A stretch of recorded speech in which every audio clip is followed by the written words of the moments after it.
So it looks like we're live now. Hi, Thank everyone. you. Welcome. Hi, nice to see you. I am so excited to have Nikko with me today. We are going to talk about circadian rhythm. It's something that I started thinking more about when my husband kept asking me to put on the orange light glasses in Mhm. the evenings when I was doing loads of Substack work on my phone.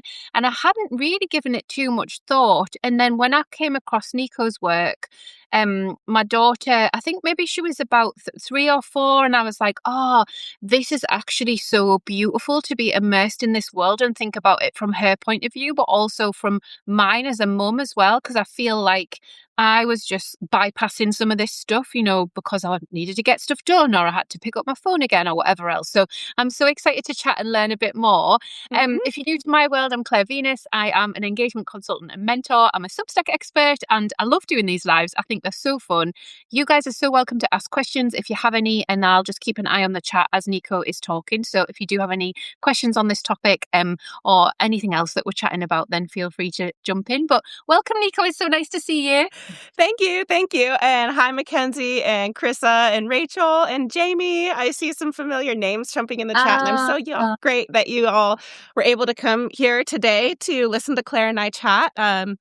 For those of you who are new to my world and work, my name's Nikko, and I am with Brighter Days, Darker Nights, and I teach about the impacts of light on health and wellness. And before I started Brighter Days, Darker Nights, I spent 10 years as an online business and marketing consultant. So I bring in quite a bit of business experience, and that helped me to be able to jump into launching my dream business after having supported other entrepreneurs for so long. And so it's really excited to be kind of putting a little bit of my business hat back on to chat with you, Claire, and chat with everyone else here, because I know a lot of you are also in probably the place that I was, having a young child and getting ready to, trying to launch a business. And how do you juggle screen time with parenting? You don't have to be a parent to have a circadian rhythm. Of course, it's just that being a parent does tend to cause its own level of disruption. And so does, working online. Obviously, I haven't made the decision to throw my devices in the river and go all offline. So I'd love to share the strategies that I have for getting you to be able to have a healthy, happy, harmonious relationship with your screen time. So that was what I was excited to come in here and chat with Claire about. And we're also going to be doing a full-on workshop about this. So today is going to be more of a casual chat. And then coming up soon, we're going to really dive into the deeper works of the specific nitty-gritties. But if you do have specific questions, you're welcome to toss them in the chat. I can see that. And so I'm happy to answer those questions. Oh, thank you so much, Nikko. It's so generous of you. Like, I know you have a huge body of work on Substack as well. So if you're in this space, like, please go and subscribe to Nikko and deep dive into some of the beautiful work and stuff there. So I think it's really good to sort of backtrack a bit and understand what has shifted and changed. So if I think about when I was first in offices, they were usually really badly lit. So they were usually like, converted churches and stuff. I'm artsy, right? So it was always a converted church I was in. And there was a computer screen. And I remember it just being like hard work. And I was like, what is this? This is really hard. Like, it's hard to sit down, even though sitting down is relaxing. It's hard to look at the screens. It's hard to concentrate. Like, at a certain point in the afternoon, I was like, how is everyone doing this? So there was definitely something in me where I started tuning in just naturally to, okay, well, if I go for a walk at lunchtime, then I'm going to feel a lot better. If I don't, then it's going to be like, well, I'll go for a walk, but it's to the chocolate shop. We're going to get a little Cadbury's chocolate bar in the afternoon and another coffee. So it's this piece, isn't it, of going like, okay, like what is going on? But also because now it's not that at all. Like, I'm going back, more than 20 years. Now it's like we're on our phones first thing in the morning, maybe, and I'm not shaming anybody. Like, this is just the natural pattern of like how things go down. Then we might be on the laptop. Then we might be recording a podcast. Then we might be doing something like this. Like, there is a lot of screen time. And I know, especially in winter here, we sometimes feel like the winters drag on and on and on. And then the summer feels like such a balm. So I, for one, would just love more balance in winter, because I know the outdoors is there. I know I've got a dog to walk, but it's still so easy to be like, oh, I'll just watch a few more funny reels on Instagram, even though I should be out having a little walk. So there's Mhm. definitely that piece of it where we've got some awareness, but it's so hard to break the cycle, isn't it? Yeah, it is, and especially once your income becomes tied to it. So that's one of the things that I've been thinking a lot about lately is that Ah. it's one thing if you're like, "This is entertainment, and I'm just gonna scale back my entertainment," and that's like a willpower situation, but when your income is tied to it, there's a whole other not only the, like, necessity of it, but also, like, the relationship to it is really, really different, and so you don't necessarily have the ability to just, "Oh, I'm just gonna go cold turkey," or, "I'm just gonna, like, cut it off at a particular time." I mean, you can do those things, but your income may change. You may have to, like, massage your business model a little bit before you can make the Really? changes a reality, you know? So that Yeah. relationship there makes it almost like you don't even wanna look at it, but if you can feel the impacts on your biology and know that you're maybe stressed out and some of the things that you might be blaming on your business or blaming on your clients could actually be the natural cortisol response that we have to this kind of light, because it has really changed. Screens now are not the same screens as they were 20 years Oh. ago, and same thing with the light too, the rollout of energy efficient lighting. So Mm. there's, like, a mix of, like, the signals and how they give us timing cues, and then the other one are the missing signals. Mm. Um, the missing signals that we have, so because the artificial light is only like particular bands because they're just a little bulb that sends out an individual frequency compared with the light outside that gives a whole spectrum of frequencies. So we have a balance of like the missing frequencies and then we have the mistimed frequencies that both need a little bit of correction for most people, but it ends up not being super hard. So don't feel intimidated. I'll make it really No, but easy. I'm leaning in and nodding because my husband has these. I think it's called Lumiere something. It's some sort of system where on the listen to me, some sort of system where on the iPad he can put like pink light on. Yeah. So pink light Hmm. goes on in the evenings, and we have Yeah. salt lamps as well. So for my daughter, we have the salt lamp on. But it'll Hmm. come to a time when I'm trying to get her to sleep, and I'm still wrestling with her. Like she is like a night owl, like definitely so much so, but Hmm. she also has screen time. So there'll come a point where I have to like agree with her that we're going to turn the salt lamp off, sorry. And so that's that natural-ish light, pink low light, but she still needs like full darkness. And we live in a dark sky area here, so we don't have light pollution. So we're really lucky that way round. Yeah. So like once that goes off, it really is pitch black, like it's dark. But we're also used to it. And then obviously the harsh reality in the morning time is we're getting ready for school and work and it is dark. So our Mhm. bodies are like, we're pulling them through, aren't we? And then as soon as we get on the screens, we sort of feel awake and better somehow. Yeah, it is 'cause it does that it pushes cortisol is you hear of cortisol as our stress hormone. It's our, Mhm. it rises because of stress, but really it's a wake-up hormone. Mhm. So it's tied to that light, and when you get that light, then your body goes, "Oh, it's time for the cortisol to flow," and that makes you feel awake and alert, and especially in the morning, that feels good because it's the natural time.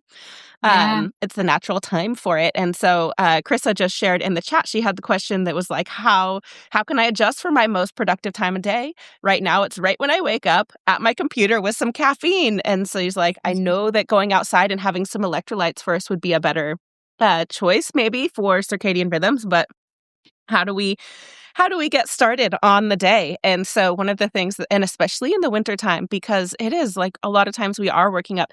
My whole journey into understanding circadian disruption and its impacts started because I was at university, a long time ago. So my oldest was 2 years old. I was still at university and I had a full-time job online and I was taking online classes because that was the era and it was so much easier than commuting and getting babysitters and all of this stuff. So I was like, I'd had my daughter with me, but it meant that I was working really long hours because anyone who's tried to work with little children knows that you're working and then you're playing and then you're making a snack and then you're like answering an email and you're just constantly in the back and forth. And I Weaving had it in. Yeah. Mhm. very few boundaries that time, and the job that I had was actually East Coast from Pacific, so I'm very aware of the racing the child out of bed to get that productive time. So East Coast from Pacific, I was logging in 4 a.m. my time Oh, on the okay. screen, 5 days a week.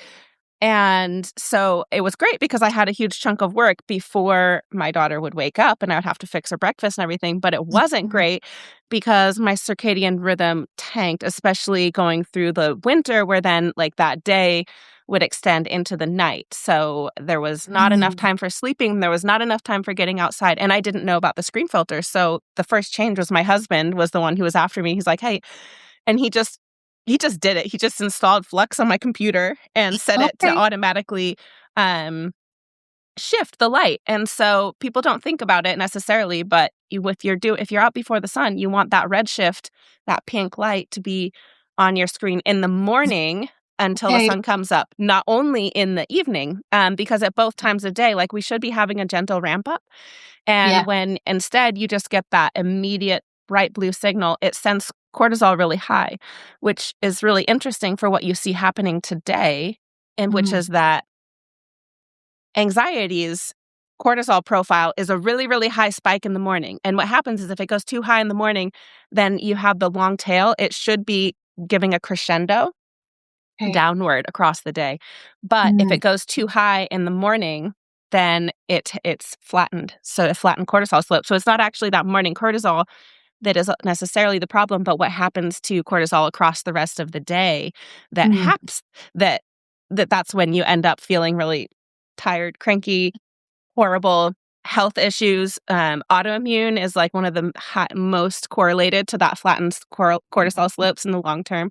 So there are tons of connections with health and wellness there that happen from doing that. So what can you do instead is use the red shift if you have to wake up in the morning, and get right to work, and then eventually kind of work on, like I said, you can massage the business, especially when you're an entrepreneur. And that's where what I ended up doing was I had to quit the job. I was like, I can't be on these other people. I can't be on the corporate schedule. It's not working for my biology. Not working for my goals as a Did mother. you write Not that in working your for my resignation? goals. This isn't working for my biology. So good.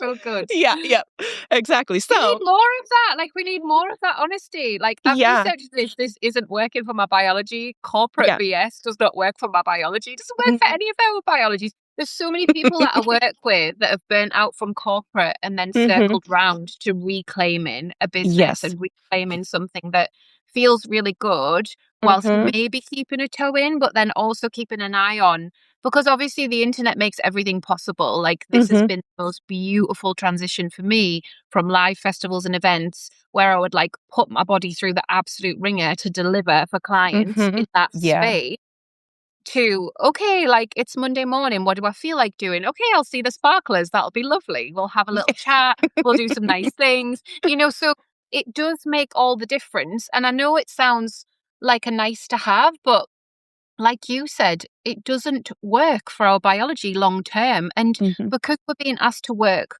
until we're older and older and older now, my husband's father retired at like 50. So Oh, like wow. for me, that is 6 years time. And I'm like, "Wha- what? I mean, obviously, you can have the thoughts, but on a practical level, like that's not what we're doing in this country now. But not Mhm. unless we've planned it from being like 18 and we've got generational wealth or we've won the lottery or something. Like we're working until we're 70, like 75. Like that's what's Mhm. going on. So we need a work environment that works, don't we? Mhm. Yeah, yeah, really we do. And, all across the lifespan, we have different needs, and our circadian rhythm does really, really change. And so you see, Mm. young people, they don't wanna go to bed at night. They wanna stay up and have fun, and that's a natural. I just taught a sleep workshop where I was looking into this, and we really have lost a lot of the social structure that the circadian rhythm seems to have built into it, um, where sleep and activity patterns get optimized across the group, not for the individual. So all of the Okay. sleep research now is all like, how does this person get the best sleep possible?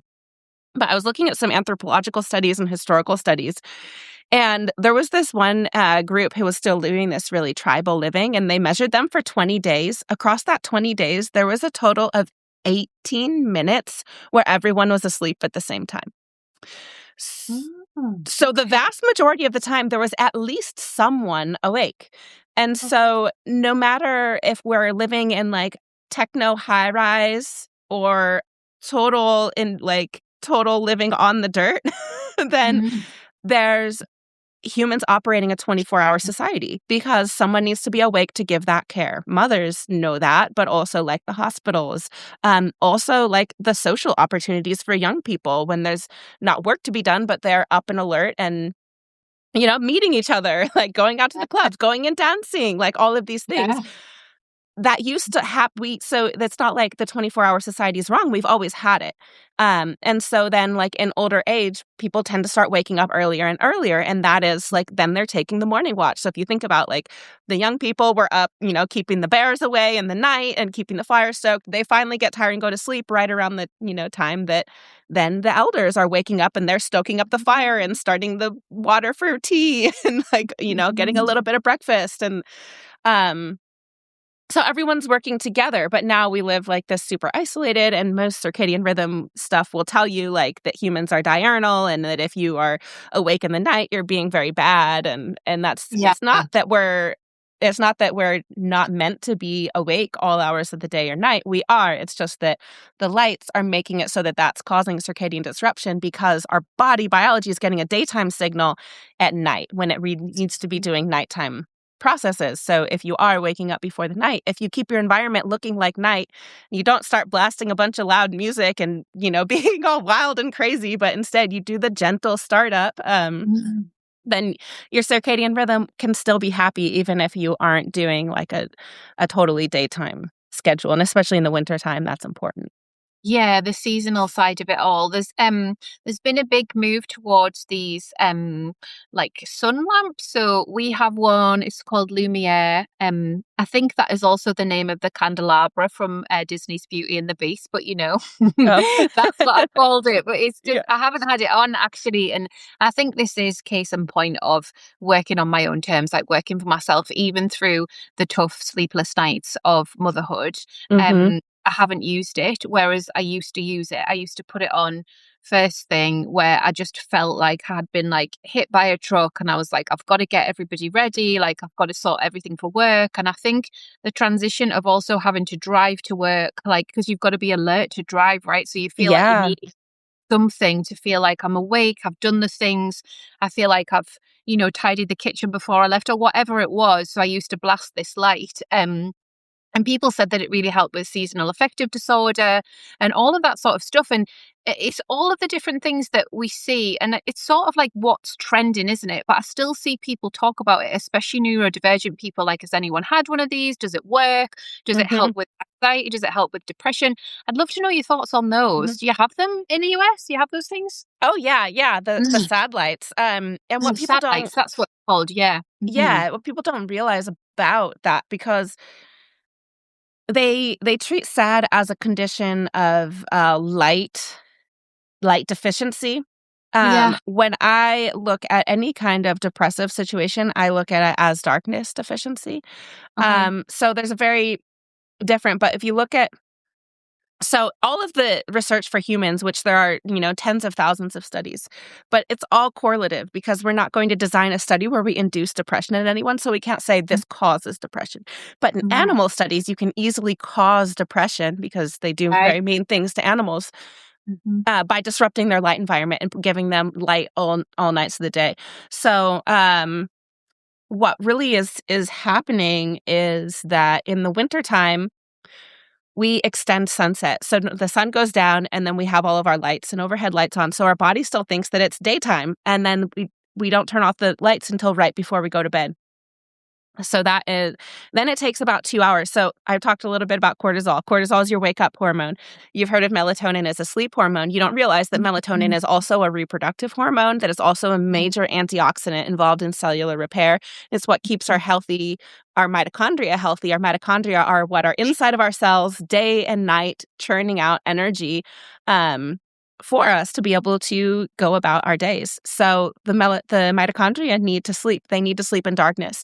This is also part of the whole anemia question and why people will be anemic for years at a time. And no matter how much supplementation they do, it doesn't move the needle on their anemia because their nighttime sleep isn't done in a proper darkness. So that full dark for at least 10 hours. But if it's the middle of winter, you might even have more than Yeah. 10 hours of darkness. So it's not that you have to be asleep that whole time, but it's that you need that time. Your body needs to be in darkness. Otherwise, the melatonin won't flow. And instead of Wow. running melatonin, you're running cortisol, which is your wake up hormone. And cortisol is stimulating, but it doesn't help you rest and regenerate. So when you wake up and you feel like you've been hit by a truck and your eyes are gritty, it's hard to regulate your body temperature, your heart's thumping. I think all of us are familiar with these experiences, what it feels like. Anyone who's done international travel knows jet lag. But all of that is acute circadian disruption, and it shouldn't feel like that every single day.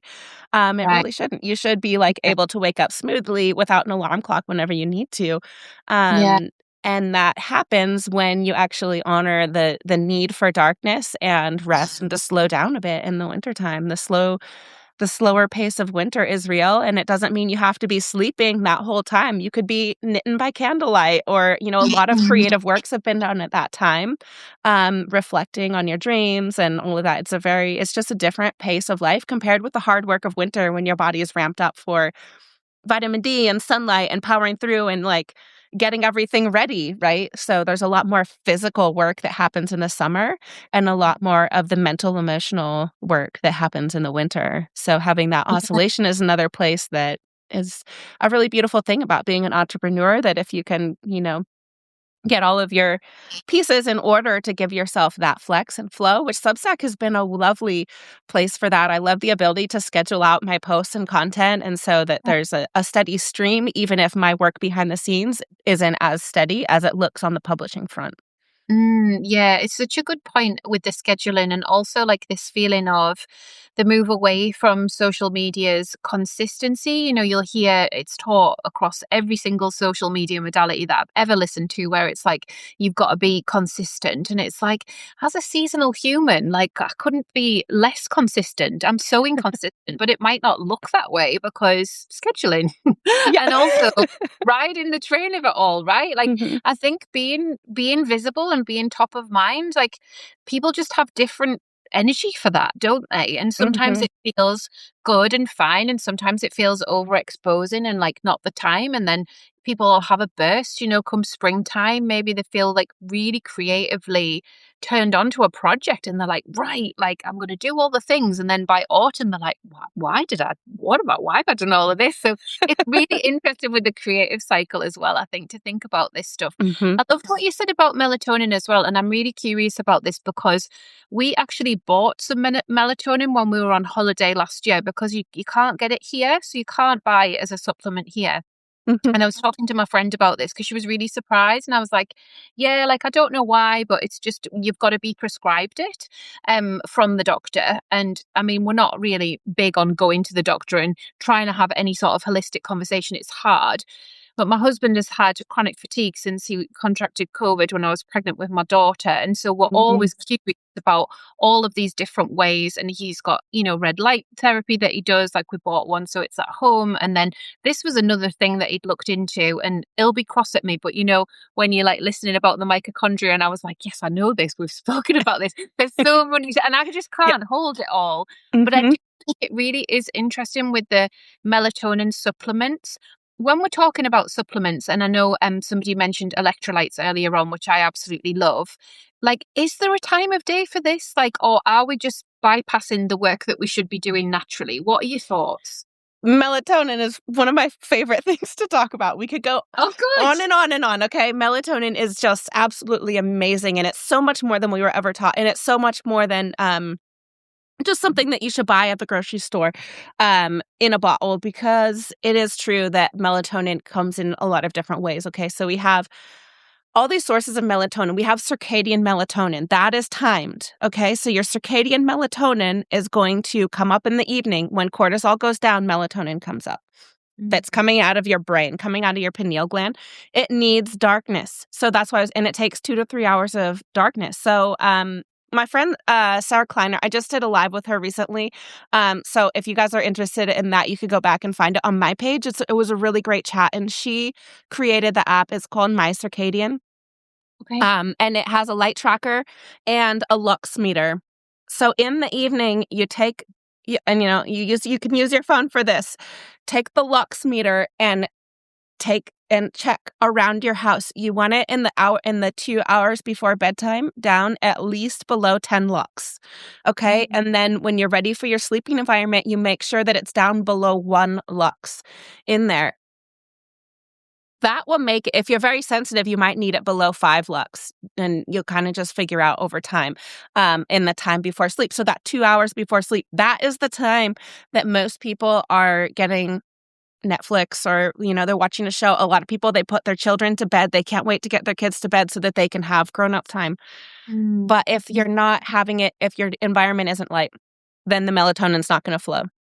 Okay. So that's the pineal melatonin. And then in the morning, when you get that light, that pineal melatonin will go away and cortisol will come up. So that's pineal melatonin. Comes out of your brain. Precursor is tryptophan. So very important to be eating a high-protein diet if you're having melatonin issues and to have super strong gut health. So that's a whole other conversation, okay? Yeah. Yeah. Okay, now we're going to look at some other sources of melatonin, okay? So the next source, which may even be a bigger source of melatonin, is coming from that red light therapy lamp you mentioned. Infrared light on your skin. Every single, your blood doesn't have mitochondria, but all of your other cells have mitochondria. They absorb that red light, and then they start producing all of your hormones, including melatonin. So that's why I was saying that melatonin is a sex hormone. So there's a huge infertility crisis going on. Fertility rates are dropping. Part of that is from people delaying childbirth, delaying having children until they're older. But part of it is also that we have this massive amount of circadian disruption. So the hormones don't know when to fire. They need the light signals.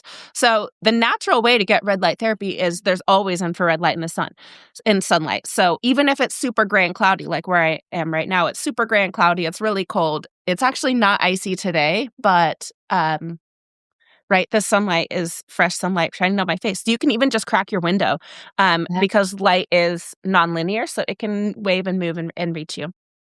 So then you get that melatonin from your cells. Okay, there's 2. The next I mentioned gut health. The microbiome can create melatonin for you if you have healthy guts. So working on your probiotics and not taking antibiotics, especially not being exposed to antibiotics by accident, which is a really big problem for people who live near like commercial dairies. Yeah.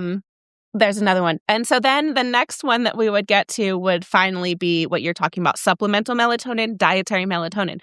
Lots of foods have melatonin. So like dark tart cherries, black rice, like a lot of these foods that have this really, really rich red color actually have melatonin in them. The dietary pathway, and I'm always talking about this with vitamin D too, the dietary pathway is separate from the skin pathway. So people try to drive what's happening in our biology through our skin, through our eyes, by eating it, which normally like you'd be getting a small amount of melatonin, a small amount of vitamin D for your diet, but the vast majority would be coming from your lifestyle. For the women who are pregnant, the placenta also creates melatonin. So women in pregnancy have the highest melatonin of anyone. So that's where it gets really cool. In my world, working with moms and babies is understanding melatonin there. So much napping. Sometimes I Yeah. think back to it, and I mean, I loved being asleep so much. But I remember, like, my son, it was the pandemic, so he was trying to, like, wake me up, and I was on the sofa, and I was like, "I've just 10 more minutes, please. Like, just let me sleep." I've never wanted sleep so much as I did in those trimesters. Exactly. And that's there's that, the placenta cranking out the melatonin. Yeah. And then breast milk is another huge source of melatonin for babies because babies don't really make it on their own. So mom having a strong circadian rhythm. But that's really, for those of us, we're like trying to like be productive. Like, how do we be productive? Like, let your body's melatonin flow. So get that really strong red shift. At the very least, do your built-in night shift. Like that didn't exist when I first started working online. The night shift on the screens didn't work, but now you can use the built-in night shift. But I do usually recommend actually going stronger into the color filters if you're going to be using your device after sunset or before sunrise, to try to filter out as very much of that blue light. They always say blue light, and that's another thing that people don't understand. when they're first hearing about this is like blue, it's not blue, it's white, right? But that white light, the reason like it has blue and green frequencies in it, to us it looks white, but if you look at the spectrometer, it has these really strong blue peaks in it that are like, what we see out in the daytime. And it's because they're designed for visibility, and that's when our eyes Right. are sharpest that we can see. So the non-visual effects of light have only been discovered in the past like 50, 60, 70 years. So this is Mm. all fairly new. Um, and so I hope there's some HR people listening, to figure out the scheduling and figure out the lighting and figure out the investment, because there's tons of productivity research. And a lot of times companies don't like it because you have to turn up the heat in the day. You have to turn up the light brightness, and it's actually more expensive to do circadian lighting. It's not Right. compensated by by dimming the lights in the evening. Your energy bill does go up when you have like a full Yeah. on circadian indoor, and people don't like that. And it's not very with the times in that sense, but like nature's always free. So what I have this outdoor office where I can come out here and work in the gazebo, and like it's protected. So as long as there's not sideways rain, you'll find me out here because Yeah. I'm outside, I'm getting the natural daylight, and it helps me to feel good and be sustainable, because I used to have that burnout cycle. Mm. That burning out year after year because of taking on too much in the spring and then wanting to burn it all down in the fall with Yeah, and be like, like, "Why did I do this?" Yeah. I think yeah. and there's these little things that we can think about because obviously this is fascinating stuff. Like, people could spend years with you and your research and still be learning, like, there's so much, and I love how knowledgeable you are. So these little ways, like, I'm just thinking, so there's a skylight right here that I Mhm, don't tend to open because in the back of my mind, what if it rains? But actually, that's such a simple thing to do. When I'm sat here, I can just have this mhm. skylight open and the Yep. light's going to be coming in, and that's beautiful. I was Mhm. saying on an Instagram story the other day, like I just try and drink more water so that actually I have to get up and move. And Mhm. if I'm already moving, I'm like, okay, like let's get the dog's lead and just go around. Like there's these Yep. lifestyle things where it just makes you know that it makes you feel better, yet Mhm. somehow there's just this piece of the screens are highly addictive. There's always more loops to close. There's always more things to do. There's always more that we want to organize or think about or people we want to get back to. And my thing sometimes is when I've been like social at work, that's work. And then I want to be social in the evening, but I don't really have that many friends nearby. So it's like straight back into the phone again, like do some voice notes, all that Mhm. stuff. So it's just bringing more conscious attention, isn't it, to all of this piece of the picture and knowing that on a deep level, on an intuitive level, you already know, like your body knows, right? Like the things that Mhm. we talked about today. Yes, I've got some knowledge overlaying it, but not much. Like I do know, like, oh, okay, this is what's happened. And then Mhm. also, going through the nighttime wake ups and all that sort of thing, I learnt so much about myself. Like, if I wasn't sleeping between about 11 p.m. and 1 p.m., I was just a horrible person. Yeah. Like, we just learned that about me. It's like if I can't, literally cannot. So Mhm. if there was anything, say if the baby's sleep had got disturbed or something like that had happened, if we'd been on a car trip and they'd had a long nap or whatever, and they wanted to be up later, I'd be like, I'm gonna have to have a nap, like like a nighttime nap, and Yep. then Mhm. hopefully I can do this. And my husband's different, he's a real night owl, and in the mornings are slower for him. And I think Mhm. honoring who we are outside of what society expects is just Yeah. such a beautiful thing if we can. Mhm. Yeah, that's so beautiful. I love that you shared that because it ties exactly what I was saying into our sleep is actually social and we don't think of it. We think of Yeah. sleep as being individual, but we are meant to take the night watch for each other and to find the time of day that's natural for us. That's absolutely the best when it can work out for couples that way to help their baby be cared for through the night, their child, and still for each to get rest that they need and to give those allowances to each other, even if it doesn't look the way that we think that it should, where like everyone's sleeping exactly the same time. I know so Mm, many couples are so frustrated with their children because they just want the children to go to bed at the same time every night. They want to have their time and then they want their sleep to be exactly the same. And it just mm, never is because especially the further away from the equator you live, the more that seasonal variation is. So no matter what your lifestyle is, the day length is still going to be the strongest driver of your circadian rhythm. Even if you never go outside, it still is, because we still get the light through the windows and things. Yeah. So I love what you said about opening the skylight, because if it starts to rain, you can always just go and close it. Exactly. That's the big of course I can. Sounds so obvious. Uh-huh.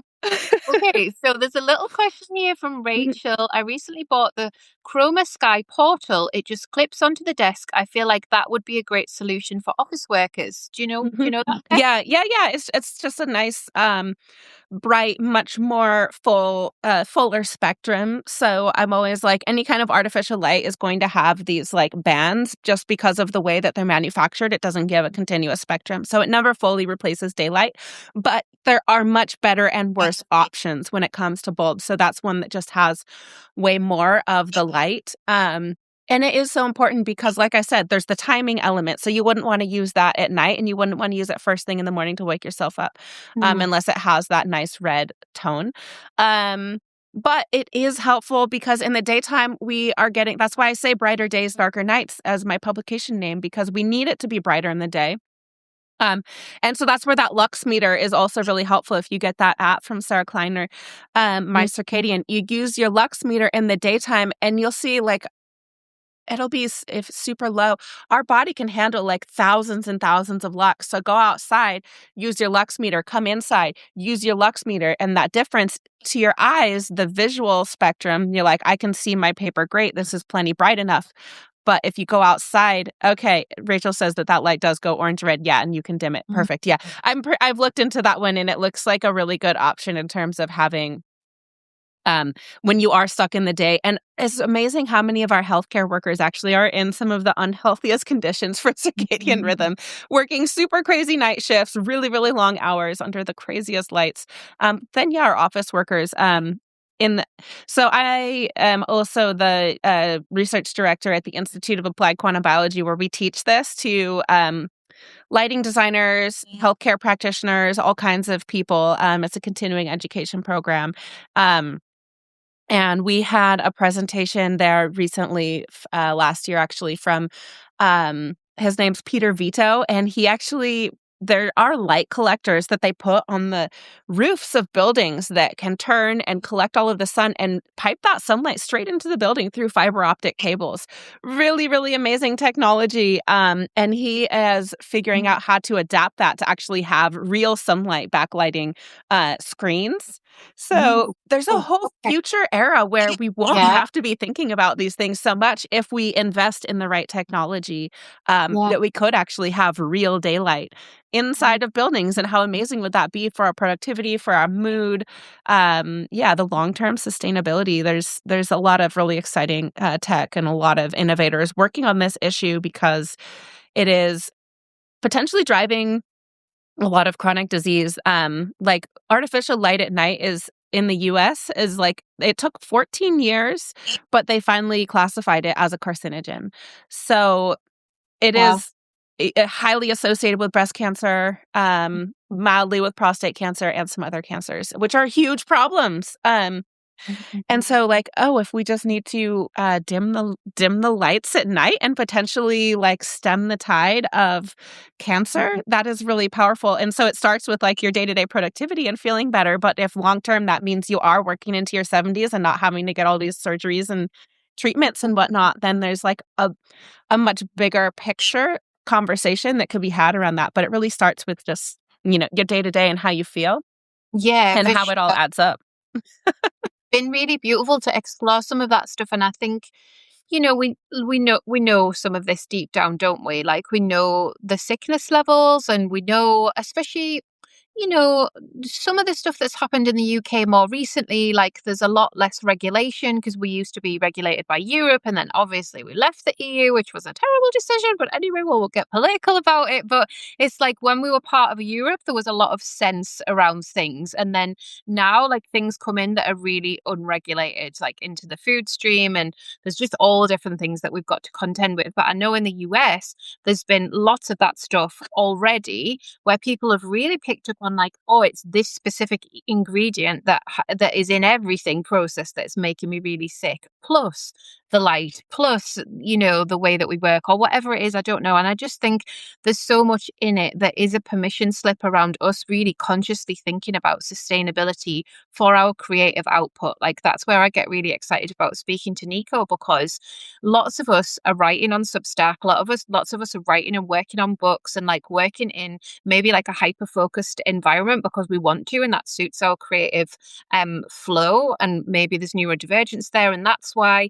But then at the same time there's this more subtle calling of the body that if we don't listen to over time, like it just makes things harder. So it's like Mhm. we may as well tune in and listen to that. And the workshop next week is about circadian rhythm and productivity, but not like toxic productivity, just you understanding and me understanding. Like I want to understand this stuff as well, around where are the little tweaks, but also what does that look like if we are compelled to show up and plug ourselves into a subscription model, because it's a big Mhm. thing to do. We are Yeah. saying that we're here like long term and we're doing this work, so Mhm. yeah, I'm excited to get into it.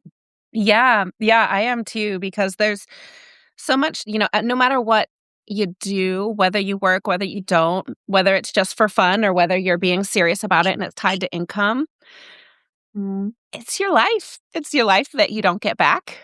So, we do make Yeah. these decisions and then they have long-term consequences. So, I'm excited because when circadian rhythms are restabilized, like I see people that have, because I work with a lot of people, I have thousands of members in my Substack. And then over at the Institute, I'm working with tons of practitioners. And then indirectly, all of the clients of those practitioners are, then like all of their what's happening. And the testimonials are just amazing. But one of the ones that excites me the most is when people are like, I, I corrected my light environment. I started sleeping better. I started getting out and seeing the sunrise.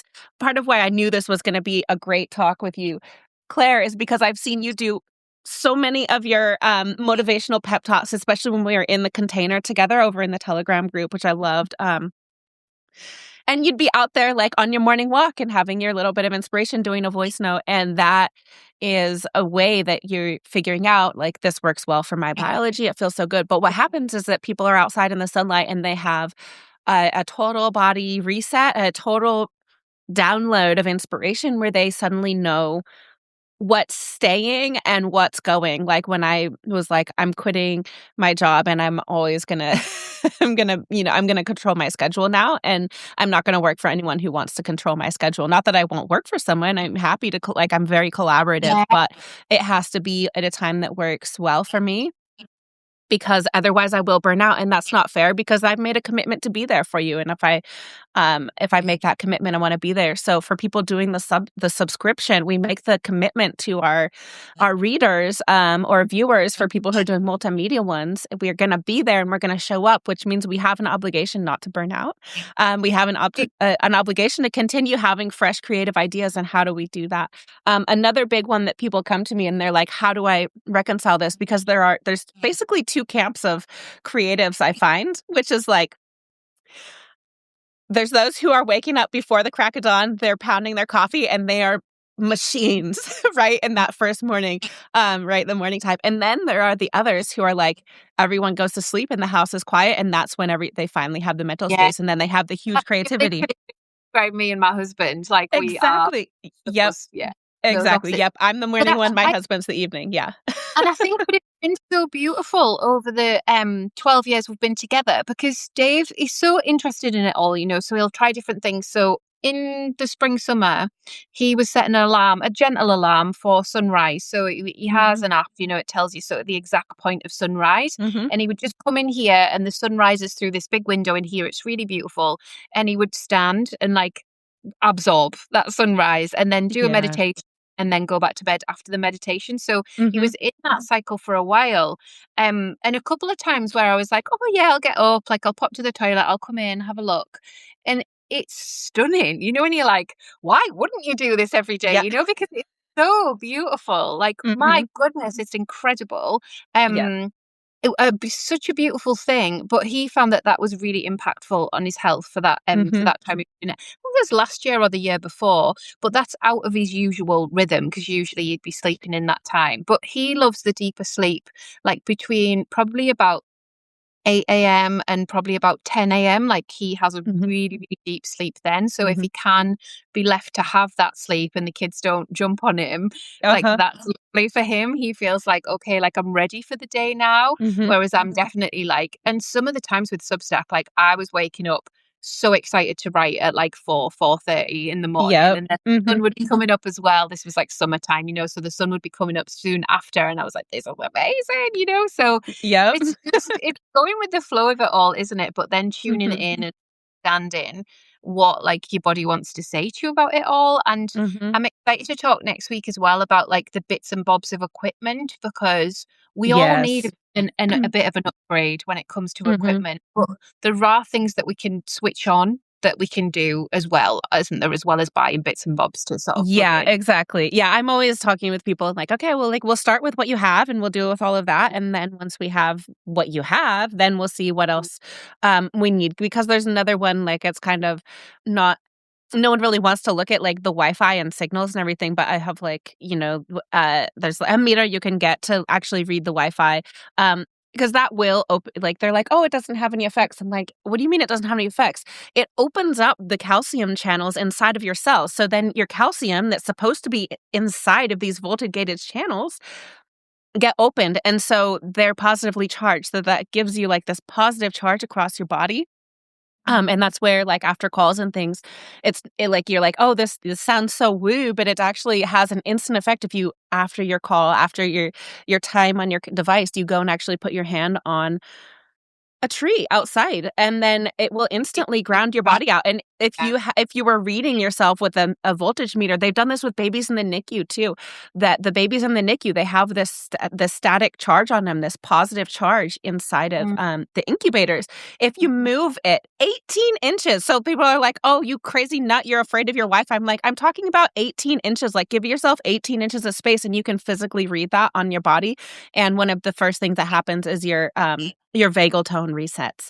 So from a Wow. nervous system perspective, like you do all this time on the call, and then you go out and put your hand on a tree for a couple of minutes or go stand barefoot on the grass. And it actually has a real biological effect that's very grounding, very setting, very important for your vagus nerve, your whole vagal tone in your body to reset, especially as you start to grow and you're holding more energy there, because then you do have that stress response that might be driving cortisol, even if your light is right, just because you're doing more. We're not really we're not used to, especially when you're in that growth stage, which I know you've been through, where suddenly you have this visibility level that is just really different than you had before. There was a question in the chat: should we wear sunscreen, or there are no UV rays in the morning, so it doesn't matter? And absolutely, you have no fear of getting sunburned if the sun is low in the sky.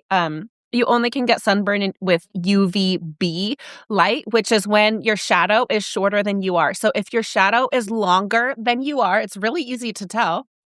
Just stand there and look, are objects shorter or longer than the objects that cast the shadows, right? So if your shadow is long, you have no risk of getting sunburn. If the shadow is short, then you can be careful. I still don't recommend sunscreen. Our body doesn't really detox that, especially for children. They really don't recommend it for babies. You can get certain like zinc things, but it's better to just cover up and use shade and to time that sunlight. You can use that My Circadian app, or you could use the DMinder app. You put in your skin tone, and then it will set a little timer and alarm for you. So we're coming up on spring for those of us in the Northern Hemisphere, and you can use that timer so that you can get your vitamin D without getting a sunburn, because it's really beautiful. No matter how much melanin or how little melanin is in your skin, you can, and this is evidence, this is totally evidence-based. I could send you the research on this if you don't believe me. It's true that no matter what, you can get your full vitamin D dose without getting a sunburn. So those Yeah. apps can help you do that. And Yeah, that is another way. I love Yeah. that it's app-based as well. It's like you're allowed to use an app to like check all of this beautiful stuff, like build the knowledge, read Nico's stuff, like download the research papers and do this work. Because if we do want to create long term online, which lots of us do, you know, lots of us are very passionate about it, but we're also a bit nervous and anxious, like Nico said, you know, I've podcasted it about it at length about when things blew up for me online and how that all felt, how it felt in my nervous system. You know, I was in therapy for 18 months because I needed somebody to be able to hold everything that was going on. So it was a beautiful gift in many ways. Therapy always is, but it was also terrifying because you literally felt like you had no control over how many people were going to want to like speak to you. You know, it was emails or direct messages or, you know, invites to things. And it's just a lot. Like it was just a lot. And then when all of that sort of calms down a little bit, there's this piece of us being able to, as business owners, master what some of that is and pull some of those triggers if we need to, but also feel really safe and calm in just being in our lives and not feeling like we've got to be tethered to the laptop or not feeling like we want to open up more and more loops or not feeling like we're not, you know, good enough. So then we should do this other thing. You know, there's all that sort of stuff that you can overlay it with. And I do think that is part of it because there is this kind of huge set of things that we've had to get used to since the technological revolution, and especially even in the last year or so with AI and ChatGPT and Claude and Hmm. all of the things. It's like it's such a lot, and so it feels like, and I've seen people write about this recently, like if I don't stay ahead, then da da da da. And it's like, yeah, but your creative lane has nothing to do with staying ahead. Like the world is going to world no matter what we do to plug Yeah. into the world. Hmm. So you got to bring it back to your creative practice, to what you are being called to do, to what the audience alchemy is. And I talk about this concept more recently, but it's the name of my new program because there is a beautiful, unique audience alchemy that you can find, and all the rest is noise. Hmm. Honestly, Yeah. like it's just some noise. So when you can attune to the fact that the noise will always be there, whether it's the internal stuff and the mindset stuff, or whether it is like the notifications or the pings or whatever's going on, and then retrain yourself and the way that you plug into your systems, I do think we've got a better chance. And I do think the work that Nico does is part of the key, a big key actually to this sort of stuff. Which is why I wanted to have this conversation and bring you into this live space. And I so appreciate you taking the time, Nico. It's been so insightful. Yeah, you're so welcome. I'm really honored to come in and chat with you about it. And I know that you are working with people who are building in a really heart-centered way and have that, you know, tendency to give, give, give, give, give, give, give. And so Mhm. this is just such a natural way to help build in some pacing, some like little bumpers or guardrails to make sure that our body is able to keep up with our mind. I think that's, you know, they always say like nothing moves as fast as the speed of thought.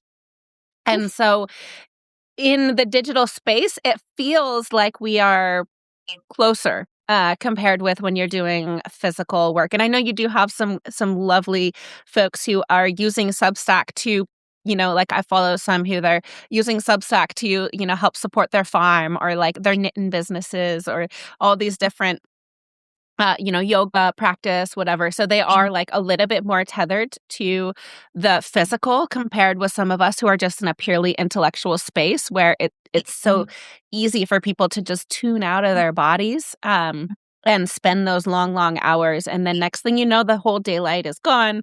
You're like, oh, Yeah. I'm not going to go and like walk, you know, because I've been there out there walking the dog with a flashlight, you know, Yeah. and Yeah, I did it in a storm earlier this week. I was like, it was actually really refreshing and beautiful. But then there is the practical element where, you know, you need your poop scoop and you're like, oh no, well, like what? So I had to get my phone and like, look, you know, it's like one of them. So, yeah, but the yeah, real life. yeah, real life. If you guys want to come next week, so it's next Thursday, and you can join Sparkle on Substack. You can join as a monthly member to get the workshop. You'll get the replay. You can join as an annual member if you'd like to jump in with us. And then, like I said, please go and check out Nico's work because there's such a generosity of spirit in it. And I know that a lot of this is about conversation and a lot of it is about layers of understanding both the work and the research, but where it meets us, because we're constantly butting up against systemic issues and big tech companies that want to keep us tethered. It's very, very addictive to be on any of these apps, Substack included. So yeah, take care of yourself in it all, but the research is there and Nikko's work's there. And if you want to come and go deeper and hot seat and stuff next week with us, then we'll be over at Sparkle on Substack doing that. Thank you so much, Nikko, for being here. It's been so beautiful. Thank you. You too, Claire. We'll see you next Enjoy. week. And I will see you next week. The replay will be up if you guys have seen some of it and then want to watch the rest. It'll be up over on the Joyful Growth Club, which we are finalizing with this beautiful live, and then over on Sparkle and Substack as well. Thanks, everybody. Take care. Bye, Nikko. Bye.